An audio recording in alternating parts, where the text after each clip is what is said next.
তোমারই পরশে ভালোবাসা আসে মনেরই আঙিনায়।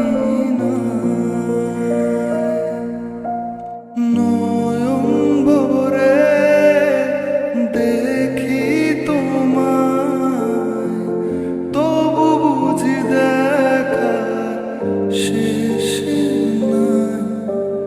তোমায় ছেড়ে বহু ദൂരെ যাব কোথা. ഇപ്പൊ ഞാനുള്ളത് നമ്മുടെ ഒതുക്കുങ്ങലിൽ തെങ്കോളിലുള്ള പോളോ സൈക്കിൾ മാർട്ട് എന്ന ഒരു ഷോപ്പിലാണുള്ളത്. പിന്നെ മെഡിക്കൽ ഷോപ്പിന്റെ തൊട്ട് ബാക്കിലുള്ള ഒരു സൈക്കിൾ ഷോപ്പാണ്. ഇന്നൊരു പ്രൊമോഷന്റെ ഭാഗമായിട്ടല്ല നിങ്ങളുടെ മുമ്പിൽ വരുന്നത്. ഒരു സന്തോഷം നിങ്ങളുമായിട്ട് പങ്കുവെക്കണം തോന്നി, അതുകൊണ്ട് വന്നതാണ് കേട്ടോ.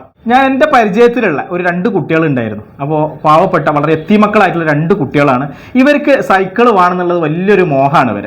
അപ്പോൾ ഞാൻ ഒരു സുപ്രഭാതത്തിൽ ഞാൻ നമ്മുടെ സംസുവിൻ്റെ അടുത്ത് വന്നിട്ട് പോളോ സൈക്കിൾ മാർട്ടിൻ്റെ FD സംസുവിനോട് ഒന്ന് ചോദിച്ചു, അവിടെ അങ്ങനെ 2 കുട്ടികളുണ്ട്, നമുക്ക് അവർക്ക് ഒരു സൈക്കിൾ ഒന്ന് കൊടുക്കാൻ പറ്റുമോ എന്ന് ചോദിച്ച സമയത്തിനോട് സംസു പറഞ്ഞൊരു വാക്കാണ് ഇപ്പോൾ എൻ്റെ മനസ്സിലുള്ളത്. കാരണം അവിടെ ഒരാ കുട്ടികൾക്കായിട്ട് നമുക്ക് കൊടുക്കണം, 2 ആൾക്കും ഓരോ സൈക്കിൾ വെച്ചിട്ട് ഞാൻ തരാം എന്ന് പറഞ്ഞപ്പോൾ അത് വലിയൊരു സന്തോഷമാണ് ആ ഒരു സമയത്ത് ഉണ്ടാക്കിയത്. അപ്പോൾ അതുകൊണ്ട് സംസുവിന് എന്താണ് പറയാനുള്ളത്? ഞാൻ ഇങ്ങനെ ഒന്ന് ചോദിച്ചപ്പോൾ സംസു ഒരിക്കലും പ്രതീക്ഷ ഉണ്ടായിരുന്നില്ല അങ്ങനെ 2 സൈക്കിളും തരുമെന്ന് സംസു തരുന്നുള്ള പ്രതീക്ഷ പ്രത്യേകിച്ചൊന്നുമില്ല. നമ്മളെ കുറെ കുട്ടികൾക്ക് നമ്മുടെ കൊടുത്തിട്ടുണ്ട്. നമ്മളെ ക്യാപ്ഷൻ തന്നെ അതെ, പിഞ്ചോമനകളുടെ പുഞ്ചിരിക്ക് പിഞ്ചോമനകളുടെ പുഞ്ചിരി എന്നുള്ളതാണ് കേട്ടോ നമ്മളെ അതിന്റെ കുട്ടികൾ മാത്രമല്ല നമ്മളെ സമൂഹത്തിലെ സാമ്പത്തികം കൊടുക്കുന്ന കുട്ടികളൊക്കെ എന്ന് പറഞ്ഞാൽ 100% അതിന് അർഹതപ്പെട്ട കുട്ടികളാണ്. 2